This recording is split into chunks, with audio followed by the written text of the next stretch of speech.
and pay 1 million. Oh, me fan sa so say manya me brodo kakra.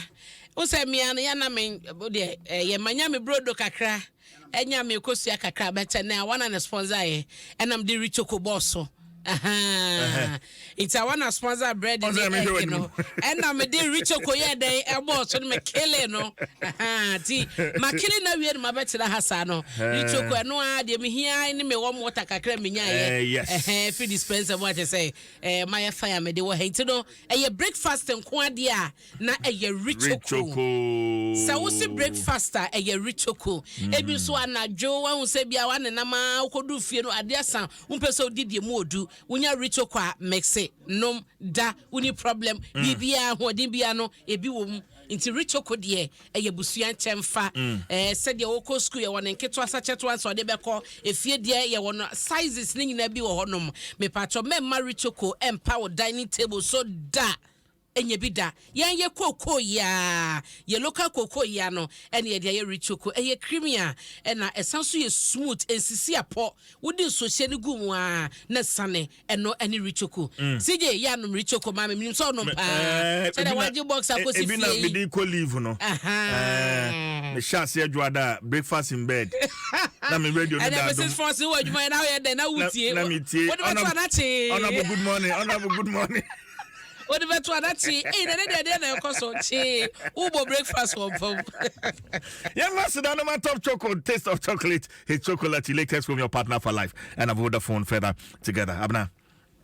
Meda say CJ na ye share the bokrata no animani mu ha say CJ the bokrata ba ko honum fema me na me mo so na se no nwonya foko jo pon kroma yo so afo hye amane bo ho nsem so wo mo sensem twofo agye to saban ebeta nsem twofo ti ye dwumade bi kroma hyase na wo mo hye se ebekoso anyini na adru nanim eba no ensem twofo bambo sensem twofo bi nyomo fa ho de ye dwuma eka ho bi eno so no asoye no esan so ehwe atachire esan hyehyɛ hodo wo so mde gu akwan so emasem twadwuma no egina yie no wo mo ehwe no so ho asem na wo maka na amanebo ahodo so etumi kɔmonte so obra enye no kre eni nyina so no ni nyina keka ho bi a wo mo kyese sa government support mo de ema eye se twadwuma amanebo adwuma no eno ho asem wo da bokrata yi mu a yewra kojo ponkroma abo ho amane kakra na sijo be kai se yewra senso boate oyeso afo no eda works and housing na mo wodi betu dwasa bandi chiche bia ba se bia peso han dan na osika enso edan na wo han no a aban the platform betu wo se obetumi aba na aban akotue sika no edi ama efiewura no na gya won so kakran wo mo exercise Ghana for apem ohane enum 1105 na wo mo ensaka 13.78 million Ghana cedis a eye aban na edi etua dan ka ma wo nti e kan sa no bia to na adwumu tifie so we enya adwuma obi so so antena si wo de otu so na mo ene ye tua ne dan ka de ama no eno eya mane ye rasenso boache oye minister e wo sa efa honum no edi emu amane eni chemu aba yabo bi so edi ama wo na sija semo ya meken kan no hye ye rekwakwadima manu eyo so afo shapum din sem so eno wo mrase bedwa finla da de kotopon mo mrase bedwani odole so wa ebo so se la general hospital na fie mensani aban abebuagu hon ma onyeye na wo munim sai asem amanyo sembi ni namase ne political omode ye no political ne ehone manti no ewo hodom na hadwen ema eye first deputy speaker wotena dwam no eto nsafre yere kwakwadima manu se omeyi ho ano ena wo kire say sijetie brofo no wo say abanye government concludes new funding negotiations for La General Hospital. New funding negotiations for La General Hospital. Eno ni asema owura agima manu eka na chese nkita hodie bi e wo se kwaso wo sika abanu hia no de abaye sayaresa bia no empagifo wie bibia wo sasem we ho na wo shede obokrata eye the Republic Press so a animu hayi yewra oseche mensa bonso ye majority leader edema MPP Adom Kasia e wo ma sebedwa fie o say no funds for La Hospital oseche mensa bonso reveals.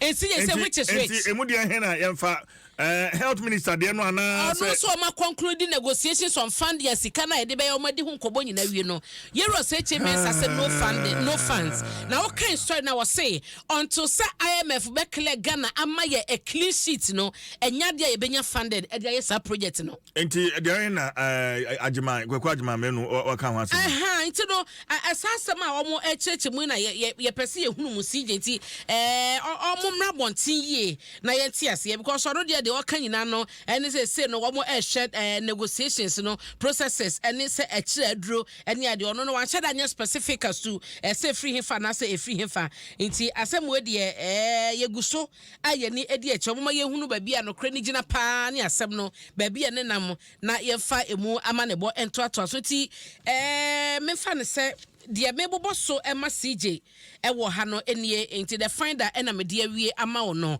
na me de wo Republic Press wo share kratafato so me ensa wo ha say ya wo mo chese adwadifo bi atoto wo mo shops wo mo UTC honom no CJ o ma toto wo shops mu nim de entia sa oman ye wo policy e chese sa wo ye hoho na wonya Ghana ni wonya oman no edehia want to be metra mo ma ye retailing say bia headphones na meton no e fa say bia me ye togo ni ma betena Ghana me pese me di dwa e wasa me ye no atufuom nti beton no dodo na me de ma sije na sije koton no baako me hoho na ma betena Ghana ha say me nti me nkodi dwa koton no baako e no dwadifo ne chese ahoho na betena ase na mo ye sa ye dwade to ne ma baako mo nye go sale no egu omadwuma because no ton fofofo abena Sala General Hospital, and we some time ago, the then Deputy Health Minister, and they or no yet CEO. NHI. You're right, Dr. Benado Koboy. Oba show you so betna. Mekai agenda 111. Emma Mibisano. O de yenti asema wakai. Sala General Hospital no. Mati. Sesi amaya abrewa, but then ya kwada no, me ye young nurse no, me ye adwuma wo ho as a polyclinic. Na izi mochuya e wo ho no, eye nti se hospital ho be bia bubu a, anka wo mo da outpatient. Okay. Abna Mami ya wakasei me kai se sa asem ne ba ya yeka na o obi a waye adwuma wo hospital hopen a wo kire se de na hospital no etie enipa dodo a na ehwewom na wodi tu kwan ene wosan ba ye beto se ene hospital no ya dwini nyina tuogu wosan so kire wo hawo manfo wo sa lampotem wonum no efam asem o ye di akire pa enum na Dr. Benado Koboy ba ya obema nchiremu a wo chese aban no atoto niema na entote no matoto ne ba bia kwakosie no de sei no ka no ina ya kasa ni obisi doctor ne krakra no ekosi sen nyame Adom chief of staff ya ye mami honorable Frima any ministry of health omo ye hyeya se eneya sika am free external government obiamba ye di sky ye di share agenda 111 mu ye di ebi na ye kwakọ ye la general hospital memma la for assurance say as long as nyame amayen kwano bebia ye be ya ye di sika be share la general mu no na mi obi a tebi mi ji asema mi nda mi di chief of staff akasa na metimi agina awma weso akase ena ye kasa chief of staff ye adwuma so that ye di agenda 111 sika no unze corporate tax na yetu ano ebi ko agenda 111 enti eye project Sikabemu. The only reason why I said I said the agenda one no YMB hospitals are says ye put it into a lot of projects at a time. Me wojide say chief of staff la general agency nintino obema obeye bias kakra ama agenda one skanu bebre abamuntem ama yamaso enti sesi ai na amodada why na ka no kre won panyifo emi ensenyina mu because honorable Koboy ka agenda 111 say na agenda 111 sika no eno mo de be kwakoye sa project no it na just agenda 111 project ni bi ena akoye focus say wo bo be ye dia mo manfo e wala esa say the main project na no mo peso mo ye ene fund na free external sponsor homa no enye yie yero say chairman sabo su kire say the external sponsor na oba sponsor project na mayaye no Ghana did take kwasa IMF mu pe no mo so twe wo ho enti until say IMF be ma Ghana a clean sheet no enya dia fund no ebeba owura kwaku agima ma no ye soafo shapo mudin sam so ka kire ye say aban ene wo ma fande ho nsam ne ade nyina no ye kase ye conclude bibia CJ na chese ya kamba na wia na say abrewa yi puma kwa man chese ye mo bia jetuma sika no ebeba etire say no yewura Dr. Benadoko boy owura kwaku agima manu ena yewura oseche mensa bosu majority leader so am MP Madaroma La General Hospital no why asem na yemfa why dia oka no ena yemfa nya adwuma sansa mo ankasa no we ka we ni we yaka no we yaka we asa mo ankasa mo contradict mo enti ehunu ba bia ejina enye se seja amane bonu se ya na ekode na chese project ne de ewiem na akara be ka che pa na chese ewiem na akara be ka che sansa mpanyefo na ye de dwuma de na mo in 2020 una ye kobu adan ni gu ye we are in 2023. So what you say? Enti no sa wo hwe sabra na fiti 2019 a won se wo hwe ase sori ye eba ye ebedru afie ye wo mu yi na se ye nyempanyefo asoafo ne wo mu ka bie wo mu fo e wo aban mu ebetire ma kire ye na we edie nam ha na we edie nam na we edie nam ma hwan die na ye mfa enra bra wo se odododo constituency mra se bedwani onobu ni lante vanderpool o se until se bia omo betisa project hu asem na say oswafo no ehye yesika sem so betrembra se bedwa fe be budget ya wo mu akasa enkran ha no senkran ha no parliament omotie aban president na tren ni nyina no wo gafo asase so enti se wo man hwe ya wo mu be ma citizens no aye basakosi budget reading no no so hwe ye krompo na wo mu mpene ni je say MP say wo within Greater Accra no wo mani abre pa enti yesre yewra kwakwa jima manu negotiation a waka so ma concluding wa ma ye hunu se efi sponsor bi ho na ba ye wa ma ye hunu inti yesre omuma ye nti asem na si ye CJ okay because the hospital no and you see contradictions be brave contradictions be brave na mo say ya and me ankasa no well leave the conso anya leave papa bia because these are some of the things that I'm going to be following up on. What is it? These are some of the things that I'm going to be what's the no funds contradictions in the no funds no funds for la hospital minister say ya negotiations no funding no ya conclude. Enti minister woni hwan na ye conclude this negotiation no eba funding ne ho because project ne ka nyina no sika eni ho on several occasions and na advisor the more mampani eba na pomodi ho sam yewra Anthony Nsiasare enso ababonten abeka sadia fa ye guso enta funding be ready till date funding ye ready obi e kan de Abena love man for boni beno mo de ya ban yi Abena ya de niam di agro CJ se o mind di bibia be di agro e de o manfo apomuden na nya pomuden health care enso so di agro that is not a serious country se o mind di bibia be di agro e de o manfo apomuden enso so agro atopra na o mind no eni dache hwe kwan ye fa so bubu hospital yi Shekwanya ya fa sububu la General Hospital egui oka the argument no ne say na betumi abu akum nipa anytime ya gitum enti ahoboa be ne ye ayede na ahoboa no an go through anya successful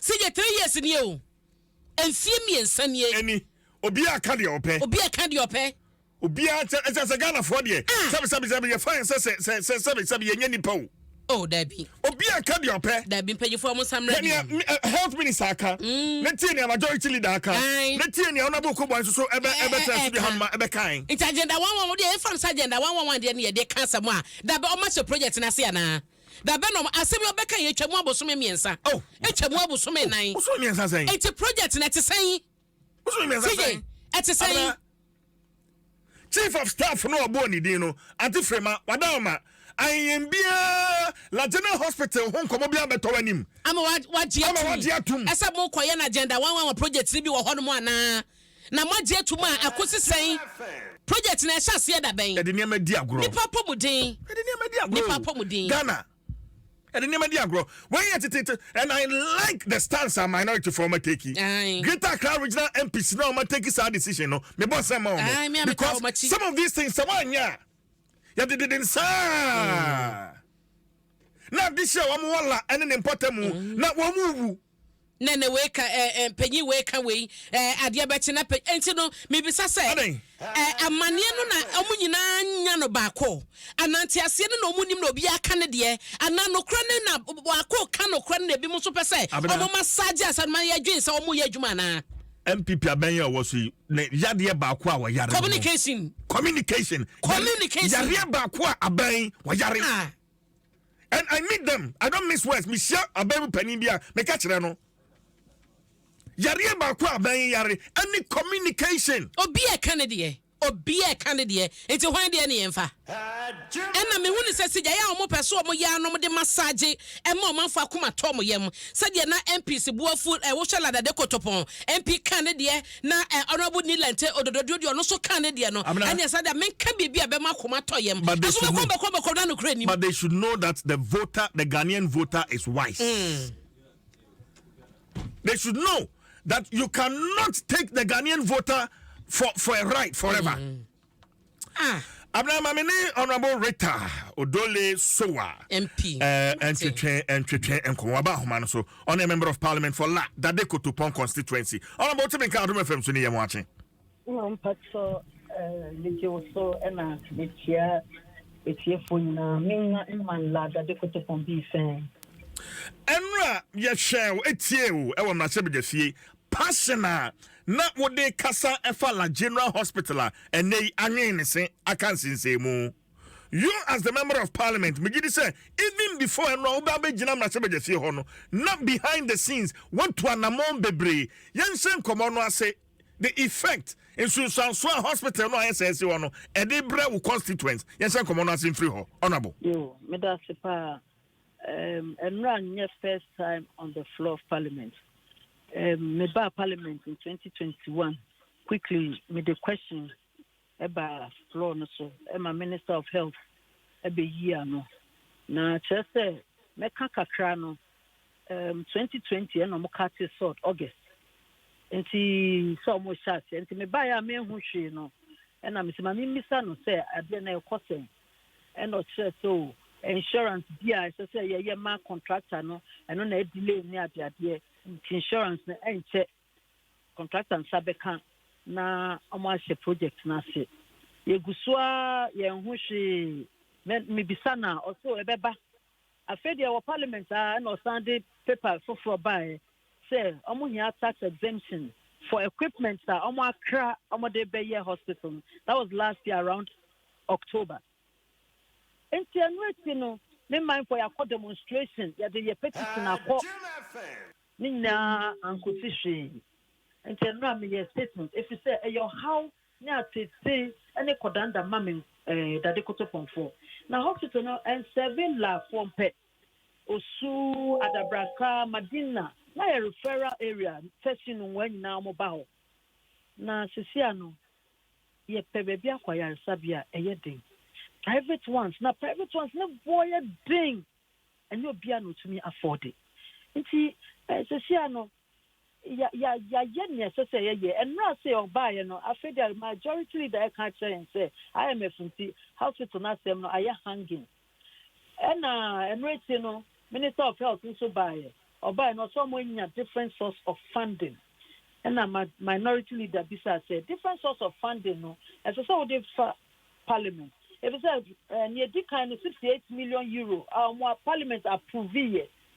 loan I saw mokoje almost some sanka now when you name no mebo ya manie bia wala say for no be hu mo so amanfo no be frɛ you say me mp na be ka say ni say sika ne sanka omo anye bibisa na ye ni na musa ko si enra me ma yes statement no say November yomo be sase na ni na omo ma date we ochina no masesa omo dada yensa because I hear doubting Thomas as part of explanations in Chemwa Warji and source of funding no and bia what say agenda 111 Sikano, you'd be a Baba General Hospital. No, has this come to your knowledge? What's it? Oh, last year budget, almost said that because say you be agenda 111. Agenda 111 now will be no my put in for him photo the General Hospital. Then no nobody. What no His Excellency Nanato. Now I take them instructions so yeah bye I didn't have people know. So I do not mark out me. Share more. And I saw my ministry as dear no. And I seen agenda 111 also your original hospital agenda 111 and I want this hospital agenda 111 near one no Mutiamaya. Name and say we don't believe them anymore. Say, because Project Nanka almost they'll do it in 2 years. 2 years now. We are in November of 2023. 2024 year election year. In 2020 election year, we almost almost this time and yes, then it's not almost that day. The election year almost start here now. I feel I look up to the on 1 year. In fact, I know how am I here? Not to say I see a fast. But before I'm just in the crown, explanation a free majority leader Hobai and in a free sector minister no Hankasanka so eba. These two explanations alone should tell you something. And I'm what? I'm a sister all be like. I'm on your margin so much be my Nina ye true. Nina ye nada. I'm a since 2020. Okay. Another 2023. Yeah. You may name man for your game. I come and say, our hospital now.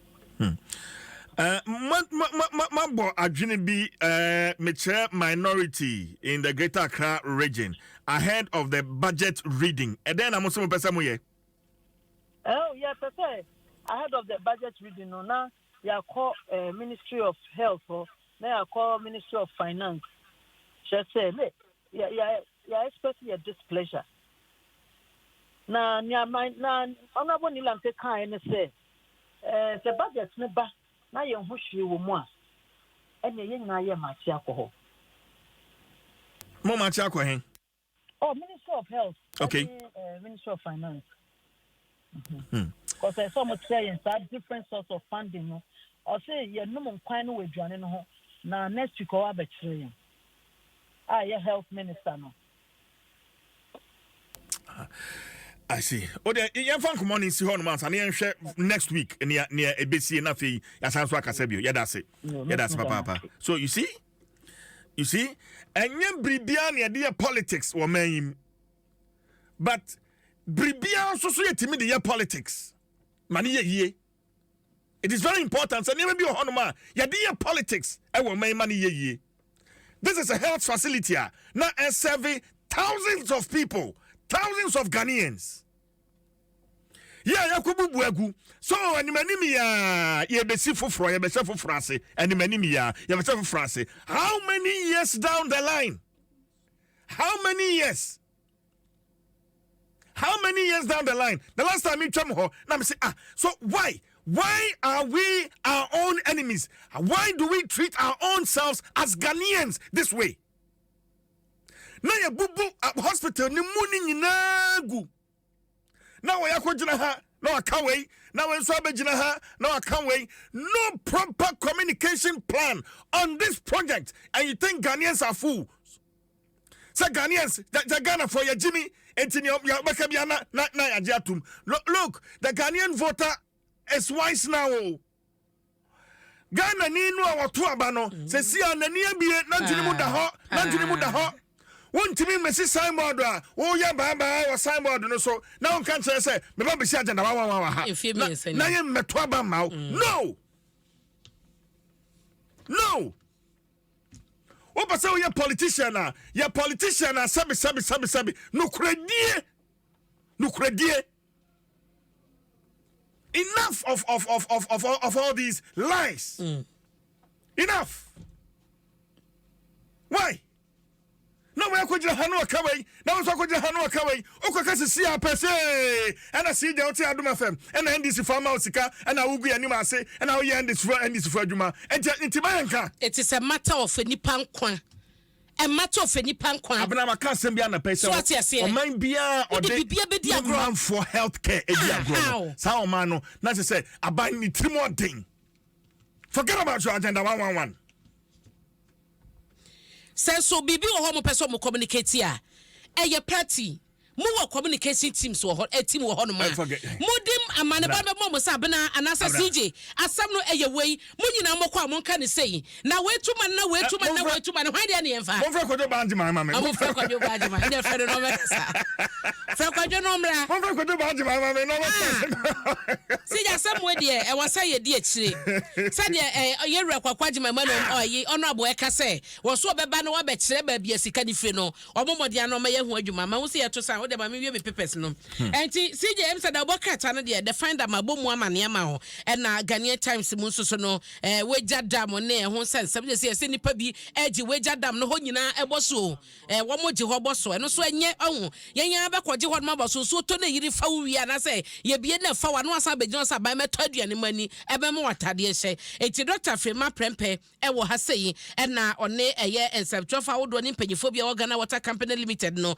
wo ha sei edi nkomo na minister ne de kokobabo ma wo ma yo madwen se kwan bia so no ensaso beje boso so wo nya hweye wo bia enfri ho no man sana wo mo de fidie abegina sasase no so na get father so na wo project efiti 2019 ebesi 2023 no 2731 any projects a wo ma wie no ho asem edaha na World Bank so CJ wonim sakoso bodama wo mo bia ne ha we de bae no World Bank de sika $150 million na eba abe support Ghana inti no so ho asem the Republic Press de aba na mabomu amane ama no na da bokrata yi Republic Press ese ba amane say atase ye former president kakra former president Mahama frustrated.